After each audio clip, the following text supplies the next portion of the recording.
Welcome to the 10-Minute Bible. We're in Matthew chapter 23. We're picking up in verse 13. Now, Jesus in this chapter continually has these interactions with the Pharisees.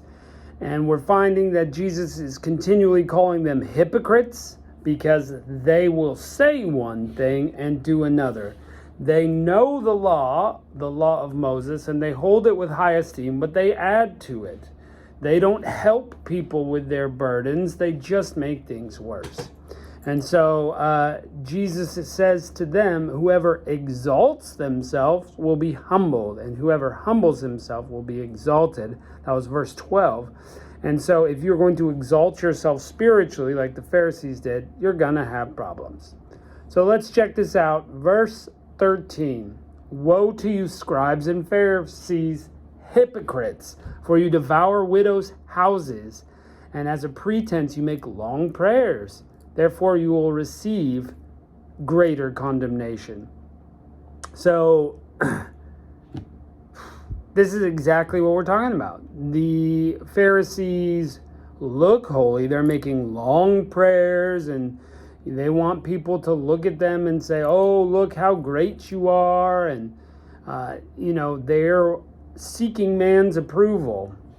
But it says you're devouring widows' houses. So they're taking from widows anything that they can. They are extorting, cheating, stealing from widows in guise of spiritual things. It's wrong. It's wrong. And I hate to say it, but it happens today. There are charlatan preachers who are out there taking advantage of people by selling God's kingdom, basically. Hey, if you send money to this number, you will be extra blessed. Yeah.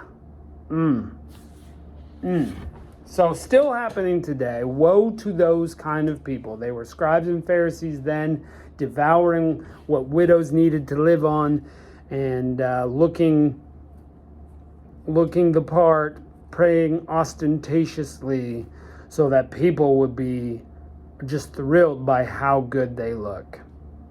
Jesus says, you will be condemned for it. Verse 14, but woe to you, scribes and Pharisees, hypocrites, because you shut up the kingdom of heaven against men, and you don't enter into it yourselves, neither do you allow those who are entering to enter. So look, you're a barrier for people entering the kingdom of heaven. You're not going in. You're not being like, hey, stay out so I can go in, which, obviously not right either. But they are holding the door shut, so to speak, so that nobody can go in. And you're physically, or I guess spiritually holding people off from being able to enter the kingdom of heaven. Yikes. You think God is pleased by that? No. We've got to be very careful that we're opening that door and giving people the opportunity to be saved, that we're not doorkeepers. Hey, you're not clean enough. You're too much of a sinner. Da-da-da-da-da-da. Let's keep that door open and let God sort people, right? 15. Woe to you, scribes and Pharisees, hypocrites, for you travel around by sea and land to make one proselyte, and when he becomes one, you make him twice as much a son of Gehenna as yourselves. Some translate that twice as much of a son of hell. Look, you're so awful. You're dedicated to your ways that you're going to travel by land, you're going to travel by sea to make someone just like you, and he's twice as bad. He's a son of hell. Ugh. Goodness. We've got to read the scripture. We've got to point people towards Jesus. We've got to get everybody going his direction, not our direction. That's how we avoid it, because they're trying to make them they're trying to make their disciples like them, and they're awful. So don't try to disciple someone to be like you. Tell them what it's, like to be a disciple of Christ. Use the scripture. It will always help. Verse 16, woe to you, blind guides, who say, whoever swears by the temple, it's nothing. But whoever swears by the gold of the temple, he is obligated. Really? Really? Jesus is like, this is ridiculous. If you guys are like blind guides. You don't know where you're going, but you're bringing people with you. You're saying stuff like, hey, you can't swear by the temple, but if you swear by the gold that's on the temple, now that's something. I'd be like, saying, hey, don't swear by your church, but if you swear by the paint on the outside of your church, then it's holy. What? That doesn't even make any sense. Verse 17, you blind fools, which is greater, the gold or the temple that sanctifies the gold? Jesus, should have had a V8. It's really the temple that's important, not the gold. But you really shouldn't be swearing by it at all. You should just be, your yes should be yes and your no should be no. You should be a person of your word. Verse 18, and whoever swears by the altar, it's nothing. But whoever swears by the gift that is on it, he is obligated. You blind fools, which is greater, the gift or the altar that sanctifies the gift? Again, we put our little spin on things and it makes us silly like this. Look, it's not really the altar, it's the gift that you ought to swear by. Really? Is the gift what makes it holy, or is it the altar that's holy? Or is it the God that is holy, the God we are worshiping? So Jesus is like, you guys are blind fools. Oof. Just blind. You can't even see how bad it is. Verse 20. He therefore who swears by the altar, swears by it and by everything on it. He who swears by the temple, swears by it and by him who has been living in it. He who swears by heaven, swears by the throne of God and by him who sits on it. Look, really what you ought to do is